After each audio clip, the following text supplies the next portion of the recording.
ఇవాళ ఏఐసీసీ పెద్దలతోటి కాంగ్రెస్ నేతల సమావేశం. నిన్న కేసీ వేణుగోపాల్తో సీఎం రేవంత్ మంత్రులు భేటీ. కులగణన, ఎస్సీ వర్గీకరణపై వివరించిన నాయకులు.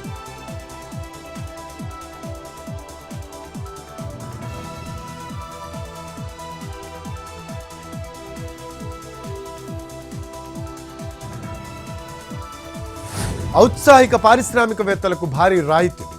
బీసీ, ఎస్సీ, ఎస్టీ, మైనార్టీ మహిళలకు ప్రోత్సాహం.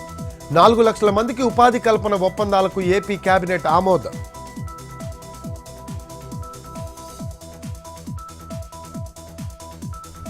హైదరాబాద్ ప్రిజం పబ్ కాల్పుల కేసులో మరొకరి అరెస్ట్. క్రిమినల్ బత్తుల ప్రభాకర్ కు ఆశ్రయం కల్పించిన రంజిత్. స్కోడా కారుతో పాటు కేటీఎం బైక్ స్వాధీనం.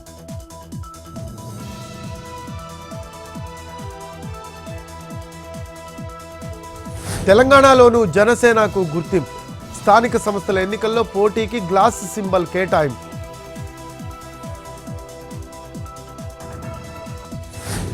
తెలంగాణ సచివాలయంలో నకిలీ ఉద్యోగులు, ఫేక్ ఐడి కార్డులతో తిరుగుతున్న కోంపల్లి అంజయ్య.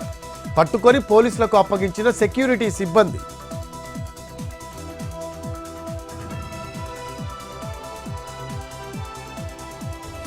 అంబేద్కర్ పై కాంగ్రెస్ కు కోపం, ద్వేషం. ఎన్నికల్లో ఓడించేందుకు అన్ని విధాలా ప్రయత్నించిందన్న మోడీ.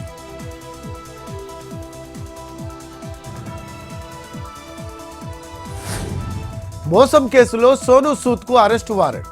పంజాబ్లోని లూథియానా కోర్టు ఆదేశాలు. గతంలో సమన్లు జారీ చేసిన విచారణకు హాజరు కాని నటుడు.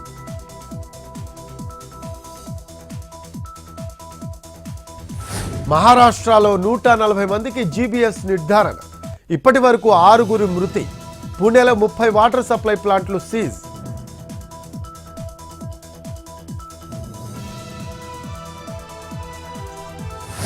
అబూజ్మడ్లో మావోయిస్టులపై ఉక్కుపాదం.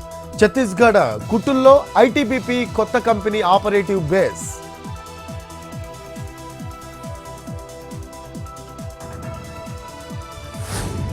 గ్వాలియర్లో కూలిన మీరాజ్ యుద్ధ విమానం. రొటీన్ ట్రైనింగ్ లో భాగంగా ప్రమాదం. సురక్షితంగా బయటపడ్డ 2 పైలట్లు.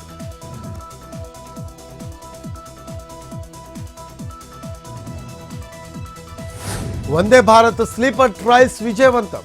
Designs and standards, railway safety అనుమతే ఆలస్యం. 18 బోగీలతో పట్టాలెక్కనున్న ఆధునిక రైలు.